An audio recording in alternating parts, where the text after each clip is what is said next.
I speak with many people who feel weight loss surgery is the only permanent solution to their struggle with maintaining a healthy weight. Whether surgery is right or not for you is a question beyond my means to answer. However, I do think it is important to be informed about what weight loss surgery means for your eating and drinking before making this decision. In this two-part series, we'll explore how surgery will affect your relationship with food. In part 1, we'll focus on the changes you would need to make before surgery. This will include who is eligible for surgery, some of the different types of surgery available, pre-surgical diets, building new habits, and what you need to know the day of your operation. As with any operation, there are risks that need to be considered. Part of this risk will be dictated by your starting weight. Although surgery is only typically offered to people with a higher BMI, there is an upper limit and you may be asked to lose weight before surgery so it can be considered safe. The accepted BMI range will depend on the surgical centre you are using. In the NHS, weight loss surgery may be available for those who have a body mass index or BMI of 40 or more, or a BMI between 35 and 40, and an obesity-related condition that may improve if you lost weight, such as type 2 diabetes or high blood pressure. Surgery will only be considered if you've tried all other weight loss methods, such as dieting and exercise, with support from a multidisciplinary team of health professionals that have struggled to lose weight and keep it off. You will need to agree to making healthy lifestyle changes and attending regular checkups following your surgery. There are a range of different weight loss surgeries available. Some only make small alterations to the way your body absorbs food, whereas others make more significant changes.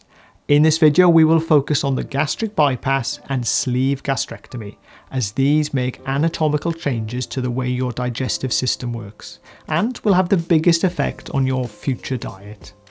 A gastric bypass is where surgical staples are used to create a small pouch at the top of the stomach. This pouch can hold about 5 tablespoons of food. The pouch is then connected to your small intestine, missing out or bypassing the rest of the stomach. This means it takes less food to make you feel full and you'll absorb fewer calories from the food you eat.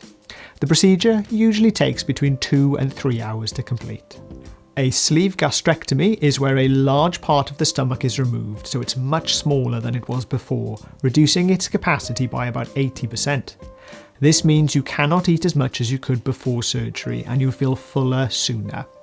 Unlike the gastric bypass, the sleeve gastrectomy is a purely restrictive procedure, meaning it does not stop you absorbing all of the food you eat. This procedure is quicker, taking between 1 and 2 hours to complete. Both of these surgeries are typically performed laparoscopically. This means for at least 3 weeks before the surgery, you'll be required to go on a liver shrinkage diet. The liver is quite a large organ and sits across the stomach. Reducing the size of the liver will make your surgery easier, increases the chances of success. For those with a body mass index above 35, liver can be particularly large, partly due to its stores of glycogen, a type of short-term fuel we get from carbohydrates. The liver can also hold stores of fat and water. The liver shrinkage diet will encourage your body to use up these supplies, causing it to shrink. Unfortunately, if you don't stick to your diet, the surgery may need to be cancelled. Just one large meal before your surgery may refill your energy stores, undoing your hard work.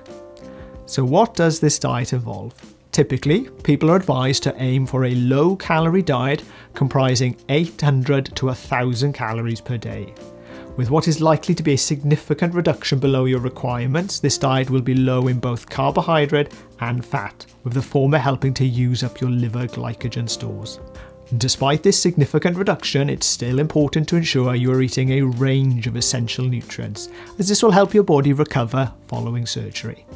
To help you implement a calorie deficit and still meet your nutrient requirements, your surgical centre will suggest going on either a portion control diet, a calorie control diet, or a meal replacement diet. These diets will help you reduce the size of your liver whilst minimising any nutrient deficiencies. A calorie control diet may suit those who prefer tracking their intake and are happy to aim for specific macronutrient amounts.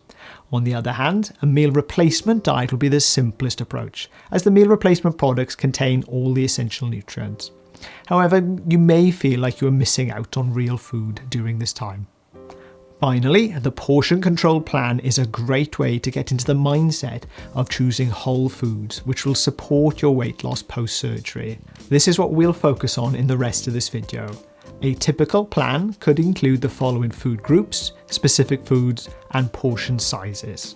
Aim for 3 portions of starchy carbohydrates such as cereal, bread, potatoes, pasta, or rice.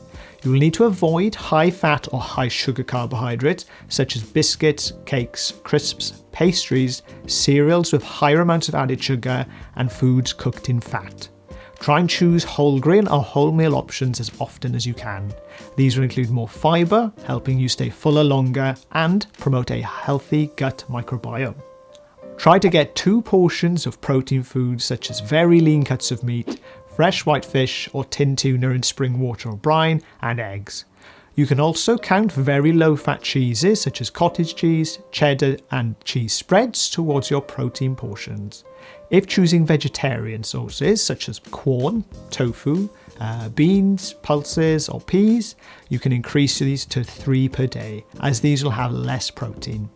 Make sure you avoid all fatty meats, food stored in oil, processed meats such as burgers or sausages, breaded or battered fish, all nuts and nut butters, and full fat cheese, as these are very calorically dense. You can include 2 portions of fruit per day. Choose from a wide range of whole fruits, but be mindful of portion sizes with larger fruits, and don't have 2 portions of the same fruit. Be sure to avoid fruit juices, smoothies, tinned fruit in syrup, and dried fruit. You will also need to avoid higher fat fruits such as avocado, and yes, these are a fruit.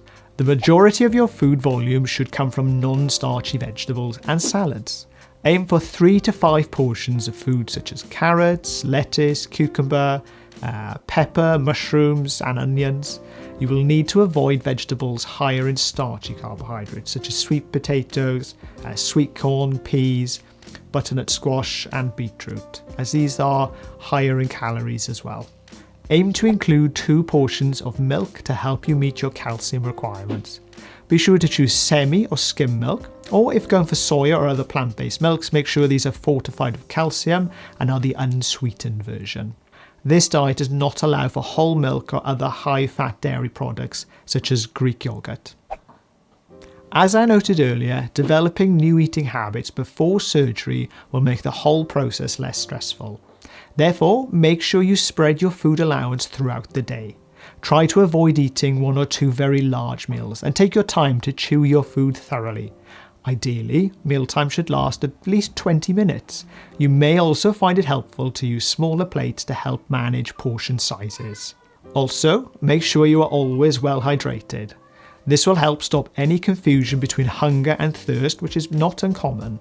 You can do this by aiming to drink at least 2 litres of fluid per day. This can be made up of water, sugar-free squash, tea or coffee, green or herbal teas, although not fruit tea, and sugar-free pop. Some people find it helpful to track their fluid intake using a water bottle with the times printed on the side. As this diet will be so low in calories, you will need to start taking a daily multivitamin and multimineral. This will also help ensure your body has sufficient levels of all nutrients prior to your surgery, and is why this diet should not be followed for any other reasons. The day of your operation, you must not eat for at least 6 hours before your surgery is due to start. We call this being nil by mouth. If your stomach has food or drinking it, there's a risk of vomiting or bringing up the food into your throat. If this happens, the food could get into your lungs, affecting your breathing, as well as causing damage to your lungs.